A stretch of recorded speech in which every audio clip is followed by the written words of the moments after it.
ఈరోజు అండి నేను కోస్ని తీసుకుని వచ్చి కొంచెం ఎర్రగడ్డలు పచ్చిమిర్చి వేసి దాన్ని కొద్దిగా అట్లా ఫ్రై లాగా చేసుకుంటున్నాను. ఎందుకంటే ఇలా కోస్ తినడం వల్ల పచ్చిగా అయితే కొంతమంది తినలేరు కదా, అందుకోసమని ఇట్లా కొంచెం ఉల్లిపాయ ఆ తర్వాత పచ్చిమిర్చి వేసి కొద్దిగా ఉప్పు వేసి ఇట్లా సలాడ్ లాగా చేసుకున్నాను అనుకో, అంటే ఉడికిచ్చిన సలాడ్ అన్నమాట, పచ్చి కాదు, బాగుంటుందండి. హాయిగా గుగ్గుల్లాగా కూడా అనిపిస్తుంది, బాగా తినచ్చు. ఏం వేయలేదు ఇందులో, జస్ట్ ఒక్క ఉప్పు అంతే, కొద్దిగా నూనె, ఎర్రగడ్డలు కోసినాను, పచ్చిమిర్చి వేసేదాన్ని, కొద్దిగా ఉప్పు జాడించాను అంతే.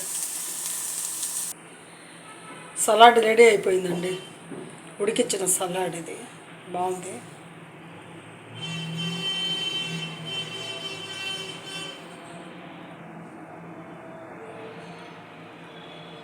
ఉడికిచ్చిన సలాడ్ చాలా బాగుంటుందండి. మీరు కూడా ఇలా ఈ విధంగా ట్రై చేయండి. పచ్చి పచ్చిగా తినాలని ఏం లేదు, బాగా ఉంటుంది, మంచి రుచికరంగా ఉంటుంది.